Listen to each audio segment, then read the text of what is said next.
On m'appelle Bonaventure Abouton, je suis ingénieur agronome, docteur.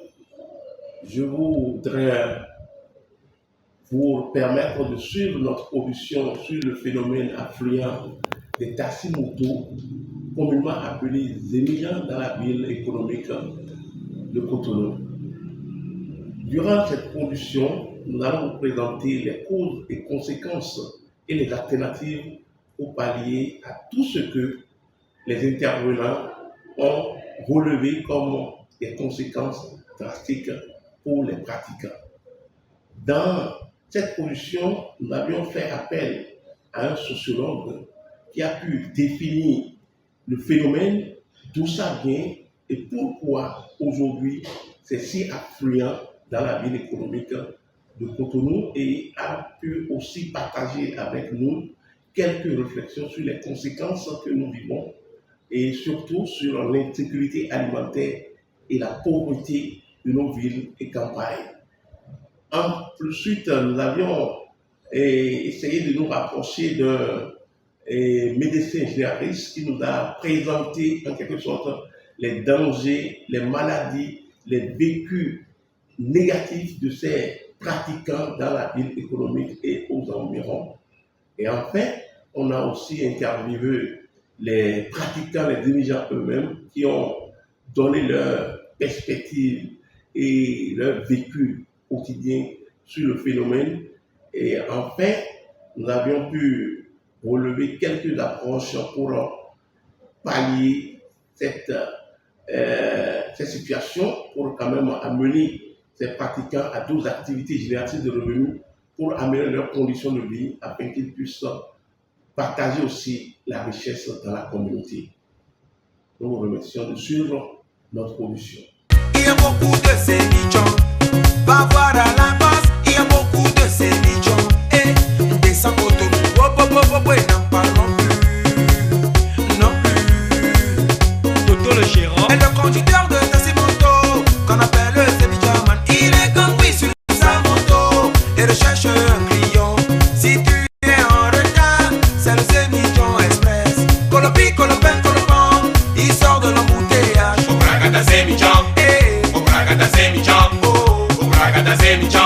Le phénomène affluent des taxis-motos dans la ville économique de Cotonou au Bénin.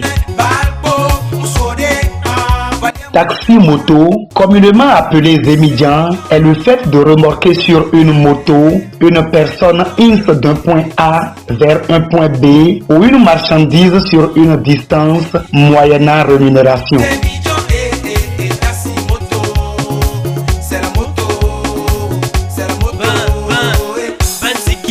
Zémidjan signifie en langue locale fond, emmène-moi vite. Le phénomène a commencé depuis les années 60-70. Le métier des Zémidjan est un métier qui est né depuis les années 60-70, parce que l'ancêtre du Zémidjan, en fait, ce sont les taxis Cana à Porte-Nouveau. Cana qui veut dire la cassa. Ce bien économique fabriqué à partir de la transformation du maïs. Et donc, c'était le commerce régulier dans le département de l'OEV à l'est de Cotonou et de Calabi. Les femmes donc faisaient transporter leurs bagages, et en ce temps c'était les vélos de la marque Hercule, qui est une marque coloniale. Et puis je pense que cela a évolué lorsque, à partir de 1983-85, pendant le temps de parti unique, le parti de la Révolution populaire du Bénin, il est arrivé un temps où l'État ne payait pas les fonctionnaires. Et donc l'histoire nous raconte que c'est sur le trajet de leur parcours pour aller à l'entreprise que certains ont commencé par offrir le service de transporter et des demandeurs de mobilité contre rétribution. Donc de 85 à 89, le temps que le parti de la Révolution populaire du Bénin s'effondre pour qu'il y ait le renouveau démocratique, avec la raréfaction des taxis même, des voitures Citroën et autres, beaucoup de fonctionnaires qui avaient des difficultés à avoir des ressources parce que l'État ne payait ou l'État payait difficilement les salaires, que les travailleurs ont commencé par donc, consacrer un temps à offrir des services de transporter les biens, les marchandises et les personnes. Ça a pris une ampleur. Et puis on a noté que les voitures qui servaient de taxi devenaient plus rares et donc les émédiants n'assuraient que les axes nord, sud, est, ouest, etc. Ce qu'on va appeler les émédiants, a commencé par assurer le service vers les différents quartiers, c'est-à-dire hors des axes des routes nationales inter-États. Donc c'est comme ça que donc, tout doucement, dans le paysage du transport des personnes, des biens, des marchandises, les motos vont apparaître. D'accord? Donc il y a eu une évolution qui suit aussi l'afflux de nouvelles opportunités. D'accord?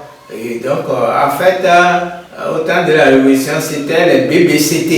Et puis les motos vont apparaître, surtout avec les deux marques Yamaha et Suzuki. Et puis Honda va suivre. Et aujourd'hui, vous découvrez qu'on a toute une multitude de marques de motos qui viennent d'Asie et qui véritablement sont adaptées au poids dont les émigrants ont besoin de déplacer les charges. Donc voilà la source des émigrants. La cause, c'est surtout l'indisponibilité de mobilité par les taxis, voitures, suppléées par les taxis motos. Et surtout aussi, disons, le chômage. Donc le chômage va faire qu'aujourd'hui, depuis 2000, surtout avec les migrations rurales, les gens vont quitter donc les zones rurales pour venir en ville et exercer ce métier. Et donc, ayant une moto, ils peuvent aisément assurer le transport de biens, des personnes, et puis en week-end rentrer au village.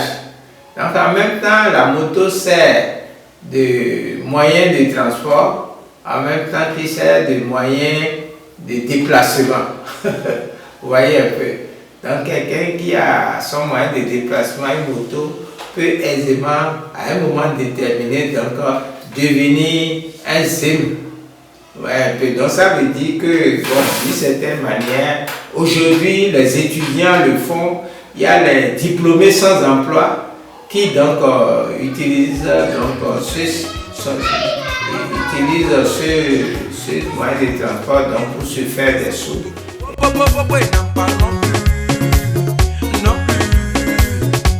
Le gérant et le conducteur de taxi moto qu'on appelle le semi-german. Il est conduit sur sa moto et recherche un client. Si tu es en retard, c'est le semi-jon express. Colopi, colopin, colopin, il sort de l'embouteillage. Obragada semi-jon, obragada semi-jon, obragada semi-jon. Depuis un certain temps, le phénomène a évolué et a pris une ampleur suscitant de vives inquiétudes. D'abord, la rareté des pluies, la non-disponibilité des terres cultivables, la sécheresse, la recherche du gain facile ont encouragé les jeunes bras valides à quitter massivement les campagnes pour la ville économique, entraînant ainsi l'exode rural, l'abandon des terres cultivables, ce qui affecte considérablement la productivité agricole et l'augmentation des denrées alimentaires. Oui, d'une certaine manière, évidemment, il y a un désastre économique, mais qui n'est pas économique, qui est existentiel. Dans la mesure aujourd'hui, tu vois les zones rurales être désertées par les bras valides, parce que les zèmes là, vous les voyez, c'est des bras valides. Ce sont des travailleurs, des producteurs de vivriers qui assurent le niveau de la satisfaction des besoins en vivrier. Le maïs, le manioc, vous avez l'igname, vous avez la tomate, l'oignon, donc vous avez un certain nombre de vivriers indispensables à la vie. Et les besoins des grandes villes comme Cotonou, Calavi, Cotomé, Porto-Novo, vous avez dans les régions, etc. Effectivement, ça fait en fait une réduction de l'effectif des actifs agricoles. Ce sont des forces de travail. Quand ces jeunes-là délaissent les campagnes pour venir en ville, ils viennent grossir ce qu'on appelle le prolétariat. Ils se mettent en groupe et puis ils dorment un peu comme les cow-boys. Ils dorment sur leurs chevaux. La moto devient les chevaux. Voilà un peu, donc au plan même humain, cela pose des problèmes. Vous voyez des fois sur la route, des sachets dans lesquels on a déféqué et qu'on a jeté sur la route. Il y a de telles incommodités humaines. Pour l'économie nationale, c'est une perte parce que ceux-là qui quittent les villages, ils sont remplacés par qui? Surtout qui laissent les femmes et leurs enfants. Les enfants ont besoin des pères pour grandir selon une certaine éthique. Et les femmes aussi, elles ont besoin de la présence du mari pour stabiliser leurs émotions. Quelque part, ils créent un désastre dans la production alimentaire pour en fait permettre au Bénin d'assurer la sécurité alimentaire. Donc ils vont acheter des habits, ils vont chercher à se protéger du froid parce que selon les saisons, il y a des attitudes qu'il faut, des habillements à utiliser. Et de temps en temps, ils ont aussi des stratégies pour renforcer leurs forces de travail. Ils consomment du café, peut-être de la drogue. Ils trouvent des idées donc d'associer plusieurs astuces. Comment assurer cette activité sous la pluie, sous l'harmattan, en période de chaleur, ce qui fait que donc le métier des enseignants est assez ardu. En matière de communication, ils sont ceux qui alimentent les rumeurs ou ceux qui amplifient les événements qui en fait menacent l'ordre public. Et vous allez découvrir que ils se mettent un peu de tout. Zemi Joe, Azemi Roum sont dead. Mais sont dead. Sont dead à l'Igarkoué. Zemi Joe, Azemi Roum sont cool. Mais sont cool. Moi, ici, moi, mi. Pour exercer le métier de Zémidjan, il suffit juste de savoir conduire et d'avoir une moto et le tout est joué. Malheureusement, la non-maîtrise du code de la route et l'accès à la ville économique sans demeure exposent le Zémidjan à plusieurs dangers tels que les cas d'accident, les maladies, l'insécurité, pour ne citer que ceux-là. Les problèmes de santé rencontrés le plus souvent chez les conducteurs de taxi-moto sont les maladies du dos, qu'on appelle en termes techniques les lombalgies, et que plusieurs appellent par mépris les maux de rein. En fait, les conducteurs de taxi-moto ont généralement une mauvaise hygiène du dos. Ce sont des gens qui vont passer presque toute la journée sur leur moto, qui vont même se reposer sur la moto, et donc les structures qui permettent à la colonne vertébrale de tenir vont rapidement s'altérer. Il y a une certaine usure très précoce, et donc ce sont des gens qui vont faire des arthroses précocement, des gens qui vont faire des hernies discales, justement parce que ces structures, cette colonne vertébrale qui permet de faire des mouvements, donc est détruite, est altérée très précocement à cause des mouvements brusques, à cause des mouvements anormaux. Ce sont des gens qui font beaucoup de mouvements, qui donc altèrent très vite le dos et qui vont expliquer les lombalgies, les douleurs du dos, et qui vont parfois même les invalider. Ce sont des gens qui pour certains vont devenir grabataires avec le temps.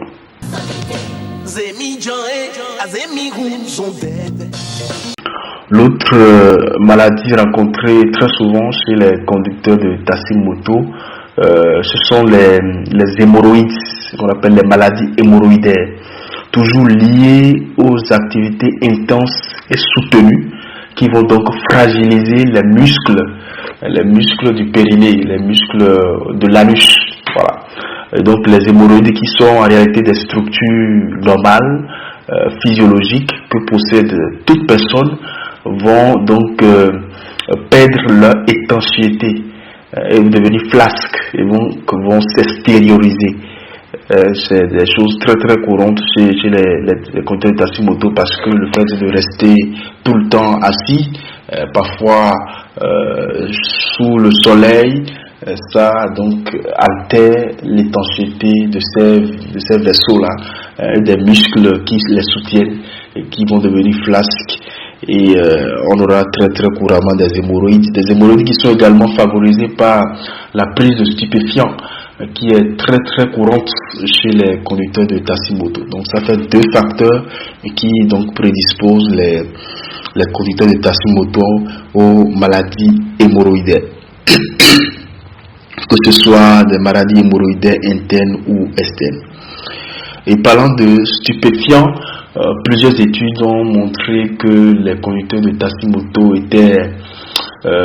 sont des cibles privilégiées pour plusieurs stupéfiants, que ce soit les drogues, la cocaïne, l'alcool, la cigarette, les faux médicaments, justement parce qu'ils veulent décupler leur temps de travail, ils veulent rester en veille pendant très longtemps. Donc ce sont des gens abonnés aux stupéfiants pour travailler plus qu'il n'en faut. Et donc les stupéfiants, avec tout ce qu'il y a comme conséquences physiques, conséquences psychologiques, psychiques, des gens qui peuvent finir par des maladies psychiatriques, par la dépression, par d'autres pathologies, la schizophrénie, beaucoup de pathologies psychiatriques, et qui parlent aussi de stupéfiants comme la cigarette, parlent des cancers de poumons, des cancers de la gorge, qui parlent d'alcoolisme chronique, parlent du cancer du foie et plein d'autres pathologies. Donc ce sont des gens qui sont très exposés à ces maladies-là du fait de leur profession, parlant bien évidemment des conducteurs de taxi-moto. Et donc, ce sont également des gens qui vont travailler parfois, sinon très souvent, tard la nuit. Il y a même des spécialistes de la nuit, et donc qui vont altérer ce qu'on appelle le rythme circadien, avec des problèmes, des troubles de sommeil après, parce que ce n'est pas toujours évident de travailler la nuit et de se reposer le matin, bien évidemment dans la journée. Donc les troubles de sommeil, avec des problèmes neurologiques, des problèmes psychiatriques, des gens qui seront très nerveux, qui vont faire facilement des dépressions et qui peuvent faire d'autres affections cognitives, d'autres affections psychiatriques.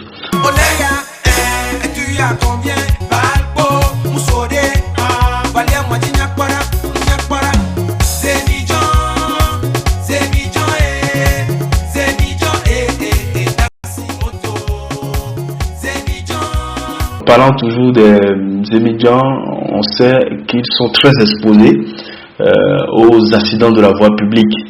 Et les accidents de la voie publique vont avec les traumatismes, que ce soit les traumatismes crâniens, surtout lorsque le casque n'est pas du tout porté ou lorsqu'il est mal porté. Lorsqu'on porte le casque, on ne met pas la sangle, il y a le risque de traumatisme crânien avec tout ce que ça entraîne, toutes les invalidités que ça peut entraîner. Il y a aussi pas que crânien, mais également des os. Les gens qui tombent les accidents, une bonne partie des statistiques le prouvent, une bonne partie des accidents de la voie publique dans les grandes villes du Bénin sont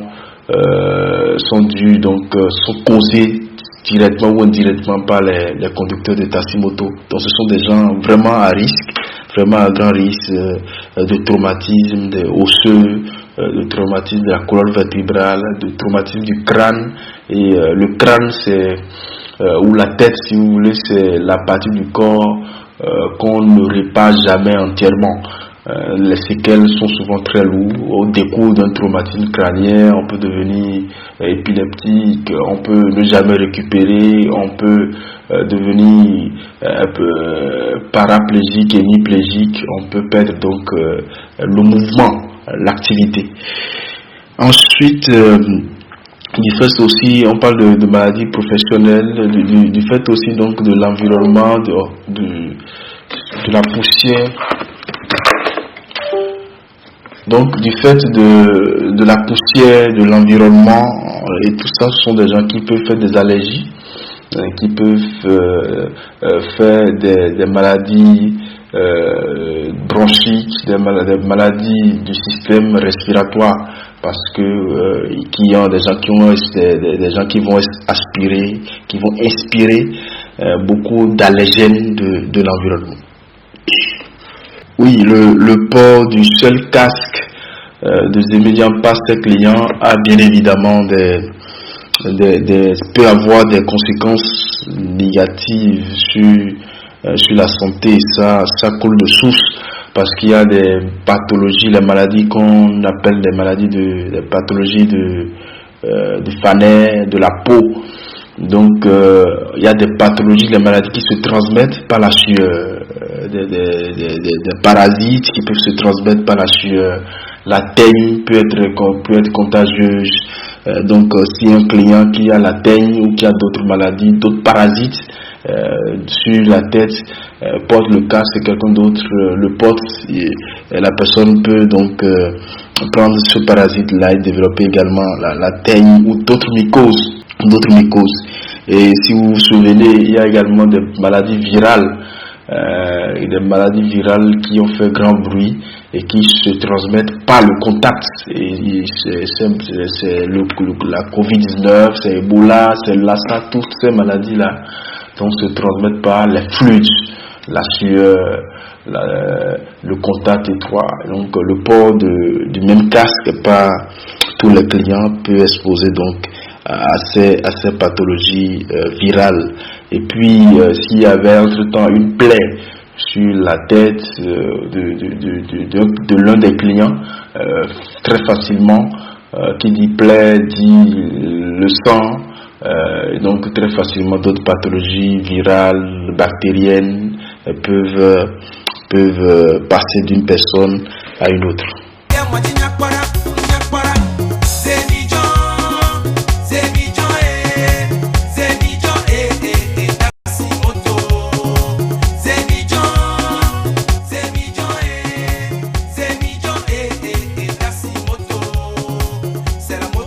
L'hygiène du Zémédian et de sa moto ont forcément une conséquence sur la santé de ses clients, parce que bien évidemment il y a les maladies de peau, les pathologies dermatologiques qui se transmettent par contact, donc qui se transmettent d'abord pour lui-même.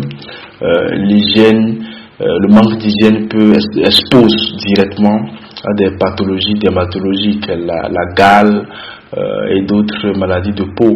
Et donc les maladies de peau sont généralement transmissibles. Quelqu'un qui manque d'hygiène, qui contracte ces maladies de peau là, peut les transmettre également à ses clients. Et donc la gale, d'autres virus et plein d'autres pathologies bactériennes, virales peuvent se transmettre donc lorsque l'hygiène à la fois du conducteur de taxi-moto ou de sa moto elle-même ne sont pas respectées, ne sont pas prises en compte. Il sort de l'embouteillage.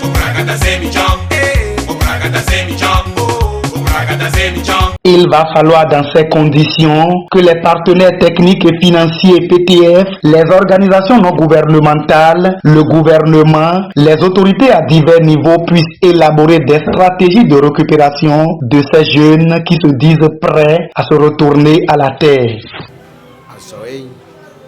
Le travail de Zémédian, nous le faisons pour nous dépanner. Comme on n'a plus un boulot, on se débrouille avec ça en attendant de trouver un autre boulot plus rassurant. Quand tu n'as pas la capacité d'acheter de moto toi-même,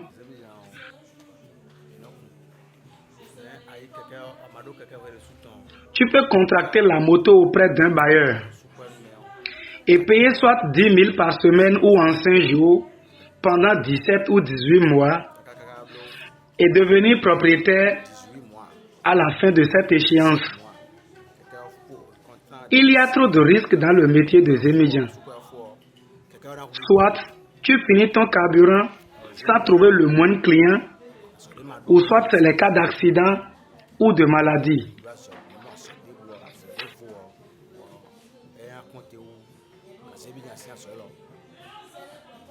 Ce travail ne nous emmènera pas loin.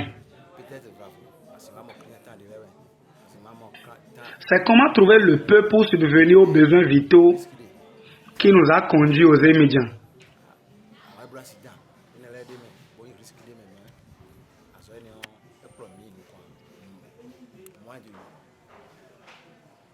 Sinon, ou si nous trouvons mieux, nous allons abandonner ceci.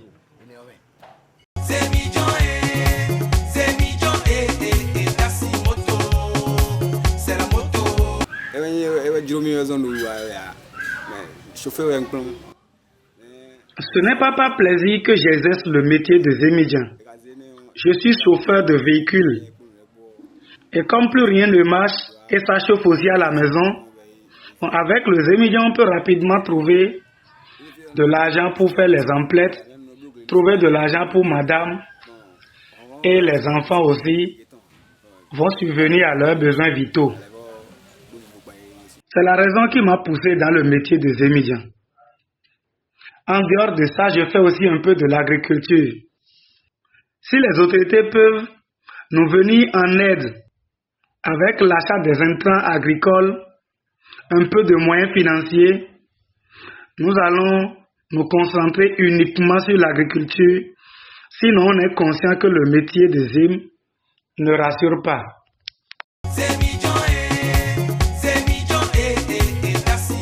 Fréquenter un peu, mais à défaut du manque de travail dans le pays maintenant, c'est pour cela qu'on n'a pas pu rentrer dans. Maintenant, on a dû choisir faire le Zém, mais pas volontairement. Parce que ce n'est pas une activité qui est trop rentable pour nous. Ça nous permet de manger simplement. Avec le temps, tout est cher. Si l'État peut nous financer un peu, ça nous permet de faire l'agriculture, de bien cultiver quoi.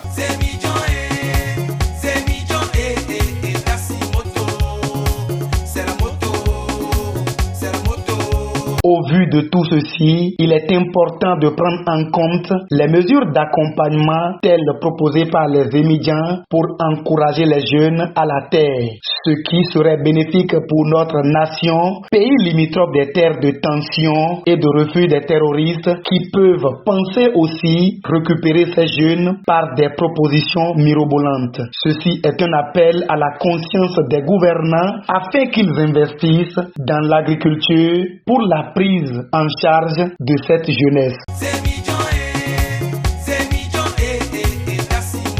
Mesdames et messieurs, nous voici à la fin de cette exposition sur le phénomène affluent des taximotos, communément appelés Zémidjans dans la ville économique de Cotonou.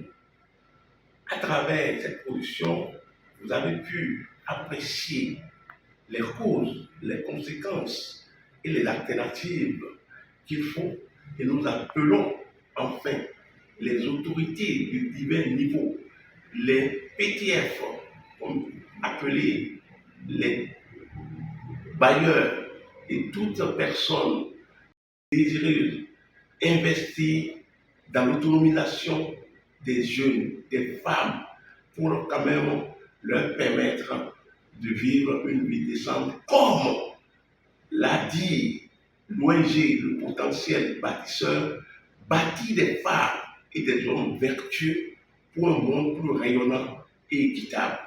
Nous appelons à votre conscience collective. Merci. Colopi, colopin, colopin, il sort de l'embouteillage.